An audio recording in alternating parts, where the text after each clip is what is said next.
అధికారం ఇచ్చేది ఆయనే, అధికారాన్ని పడగొట్టేది కూడా ఆయనే. ఆయన చిత్తం లేకుండా ఉండదు. ఓ సందర్భంలో యేసుక్రీస్తు ప్రభువారి దగ్గరికి వచ్చి మాట్లాడుతున్నప్పుడు ఈ ప్రధాన యాజకులు, బంట్రోతులు, పిలాతు వీళ్ళందరూ వచ్చి పట్టుకున్నారాయన్ని. పట్టుకున్నప్పుడు పిలాతు మాట్లాడుతూ ప్రభుతో అంటున్నాడు, "నిన్ను పట్టుకోవడానికి నాకు అధికారం ఉంది తెలుసా?"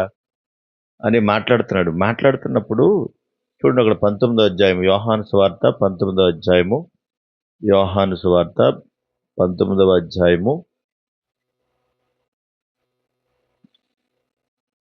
10వ వచన భాగం. గనుక పిలాతు నాతో మాట్లాడవా? 10వ వచనం 19:10. పిలాతు నాతో మాట్లాడవా?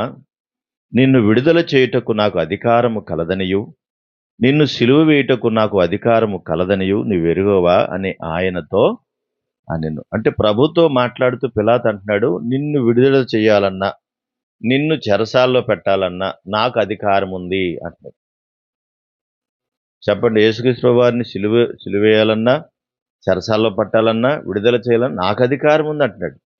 అప్పుడు ప్రభు వెంటనే మాట్లాడుతూ 11వ వచనంలో, అందుకు యేసు, పైనుండి నీకు ఇయ్యబడి ఉంటేనే తప్ప నా మీద నీకు ఏ అధికారమునో ఉండదు.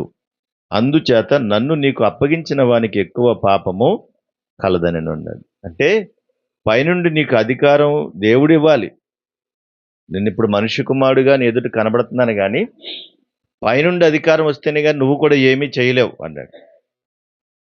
ఎన్ని రకాలుగా ప్రయత్నం చేసినా ఏం చేసినా నువ్వు చేసినటువంటి పాపం దాగదు. ఎలాంటి ప్రయత్నాలు చేసినా నువ్వు నీ మనసు ఏంటో, నీ ఆలోచన విధానం ఏంటో బయటపడకుండా ఉండదు. ఏదో ఒక రోజు అది బయటికి వస్తది. ఎందుకు అంటే దాన్ని వెనకుండి నడిపించేవాడు కూడా దేవుడు నడిపిస్తాడు. ఈ రోజున ఎదురుగుండా మనం ఎలాగైనా కనిపించవచ్చు కానీ దేవుడు ఏదో ఒక రోజున బయటకు తీసుకొస్తాడు. అది రాజులు కావచ్చు, అధికారులు కావచ్చు, మంత్రులు కావచ్చు, ఎలాంటి వారైనా కూడా గురుడితనాన్ని కలగజేశాడంట. ఎవడాడు? నేత్రానికి గురుడితనాన్ని కలగజేశాడు. గురుడితనాన్ని వాళ్ళు కలగజేశాడు.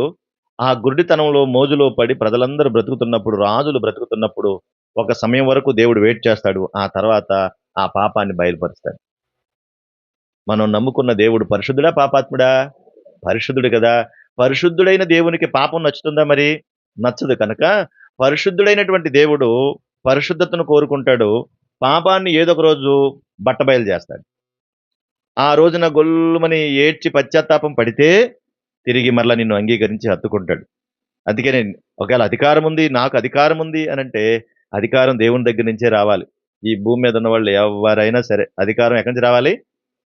ఆయన అధికారులకే అధికారి, ఆయన రాజులకే రాజు, ఆయన ప్రభువులకే ప్రభువు, సృష్టికర్త. గనుక ఆ రోజున రెహబామైనా, ఆ తర్వాత వచ్చిన ఆశ అయినా వాళ్ళ యొక్క స్థితిగతులను మనకు పాఠాలుగా నేర్పించాడు. రెహబాము ఉన్న స్థితిని పోగొట్టుకున్నాడు.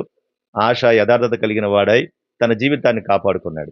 కనుక దేవుడు మనకిచ్చినటువంటి ఆపర్చునిటీ, అధికారపు స్థితి, అలాంటి తలాంతుల స్థితి, దీన్ని మనం ఏం చేయాలంటే కాపాడుకోవాలి. నాకు ఏ యోగ్యత లేకపోయినా, ఏ అర్హత లేకపోయినా ఇది నువ్వు నాకు ఇచ్చావు అనేటువంటి ఆ స్థితి ఉంది చూసారా? ఆ దీన మనస్సు ఉంది చూసారా? అది ప్రార్థనల్లో కాదు, మన జీవితంలో ఉండాలి. మన ప్రవర్తనలో అది కనుపరచగలగాలి. కాబట్టి అలాంటి స్థితిని దేవుడు కోరుకుంటున్నాడు. మన ప్రభువైన యేసుక్రీస్తు వారు కూడా భూమి మీదకి వచ్చిన తర్వాత ఎలా బతికాడంటే ఆయన? ఎలా బ్రతికాడాయన? ఆయన అధికారం కలిగిన వాడే. కానీ అధికారం కలిగినట్టుగా బతకలేదు ఆయన. దీన మనస్సు కలిగిన వాడిగా బతికాడు. అంటే ప్రభువే దీన మనస్సు కలిగిన వాడిగా బ్రతికితే మరి మనం ఎట్లా బతకాలి? ఈ లోక సంబంధమైనవి, భౌతిక సంబంధమైన పక్కన పెట్టి నేను ప్రభు బిడ్డను, ప్రభు దానను అనేటువంటి స్థితి ఉంటే యేసుక్రీస్తు కలిగినటువంటి దీన మనస్సు మనకు కూడా కలిగి ఉంటాం. అదే కదా ఆయన కోరుకుంటున్నాడు. ఆయన దీనుడే కానీ మహారాజు. ఆయన దీనుడే కానీ అధికారం కలిగిన వాడు. ఆయన దీనుడే దైవత్వం కలిగిన వాడు. ఆయన దీనుడే దేవుడు.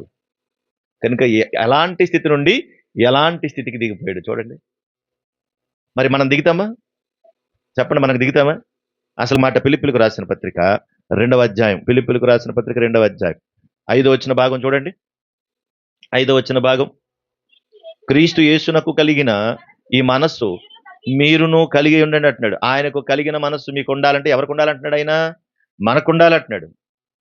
రెహబాము చెడిపోయాడు కాబట్టి రాజ్యాన్ని పాడు చేసుకుని అతని రాజ్యంలోనే 2 ముక్కల కింద ఇడిపోయింది రాజ్యం అంతా. కానీ ఆశ తనకిచ్చిన దాన్ని కాపాడుకున్నాడు. ఇప్పుడు దేవుడు మనకేమిచ్చాడు? మనం పాపులం, ఆయన పరిశుద్ధుడు. మనం చెడిపోయిన వారం, ఆయన గొప్పవాడు. మనము దేనికి పనికిరాను, కానీ ఆయన అన్నిటికీ ఉపయోగకరమైన వాడు. అలాంటి దేవుడు మనల్ని ఏం చేశాడు? కాపాడి పనికొచ్చేవారుగా, పరిశుద్ధులుగా మనల్ని మార్చేశాడు. అంటే ఆయన మనస్సేంటంటే పాపులందరినీ కూడా పరిశుద్ధులుగా మార్చాలని వచ్చాడు భూమి మీదకి. అలా మార్చడానికి ఆయన ఏం చేశాడంట? ఆయన దేవుని స్వరూపము కలిగిన వాడయ్యుండి, దేవునితో సమానముగా ఉండుట విడిచిపెట్టకూడని భాగ్యమని ఎంచుకొనలేదు గాని, మనుషుల పోలికగా పుట్టి, దాసుని స్వరూపమును ధరించుకుని, తన్ను తానే రిక్తునిగా చేసుకొనెను. ఎంత దిగిపోయాడు చూడండి ఇప్పుడాయన. మరి మనం ఎందుకు దిగలేకపోతున్నామో తెలియట్లా. చాలా మందిని చూస్తాను అక్కడక్కడ. కొవ్వు పట్టిందన్నాను కదా! నిజంగానే అలా పట్టిన మనస్సులు కనబడుతున్నాయి. బాధ అనిపిస్తా ఉంటదన్నమాట అలాంటప్పుడు. ఏం చూసుకొని నీకు గర్వం? ఏం చూసుకొని నీకు అహంకారం? ఏం చూసుకొని నీకు అలాంటి మనస్సు? దేనికి పనికిరానటువంటి నిన్ను, నన్ను కూడా యేసుక్రీస్తు ప్రభువారు తన పరిశుద్ధతనిచ్చి, పాపం నుండి విడుదలనిచ్చి, ఆయన సన్నిధిలో ఉండడానికి అవకాశం ఇచ్చాడు కదా! ఆయనతో ఉండే భాగ్యం కలిగిందంటే ఎలా వచ్చింది మరి? ఆయన పరిశుద్ధ రక్తం చిందిస్తే వచ్చింది. కానీ ఎందుకో అది మనము మర్చిపోతా ఉన్నాం. ఆ కింద మాటలో చూడండి. ఆయన ఏమంటున్నాడు? 8వ వచనం. మరియు ఆయన ఆకారమందు మనుష్యుడిగా కనబడి మరణము పొందునంతగా అనగా శిలువ మరణము పొందునంతగా విధేయత చూపిన వాడై తన్ను తాను తగ్గించుకొనెను. ఎంత విధేయత చూపాడంట? ఆయనకి ఎంత మనసు వచ్చింది ఆయనకి? ఎంత మనసు వచ్చిందండి ఆయనకి? శిలువ మరణము పొందునంత విధేయతను తెచ్చుకోడంట. అలాంటి మనసొస్తేనే మనం దేవుణ్ణి ఆరాధించగలుగుతాం. అలాంటి మనసొస్తేనే దేవునికి దగ్గరగా ఉంటాం. నీ చూపులో పొగరు, నీ మాటల్లో పొగరు, నీ ప్రవర్తనలో పొగరు, నీ నడకలో పొగరు, అదే తల పొగరంటారు కదా! అది కనబడుతుంది. ఇలాంటి స్థితితో ఎక్కడ దిగుతావు మరి? ఎలా దిగుతావు కిందకి? దిగ్గలవా? నిన్ను కూర్చోబెట్టి, నీ కుర్చీ తీసేసి కింద కూర్చో అంటే నువ్వు ఎలా ఉంటావు? నిన్ను కుర్చీలో కూర్చోబెట్టి అప్పటిదాకా నీ కుర్చీ వద్దు కింద కూర్చో అంటే నీ ఫీలింగ్స్ ఎలా ఉంటాయి? అసలు నీ చూపు ఎలా ఉంటది? అంత ఫీలింగ్ వచ్చేస్తది మనకి. కనుక ఎక్కడ మనం ఎంత దిగిపోవాలో అంత దిగిపోవాలి. అంత తగ్గించుకోవాలి.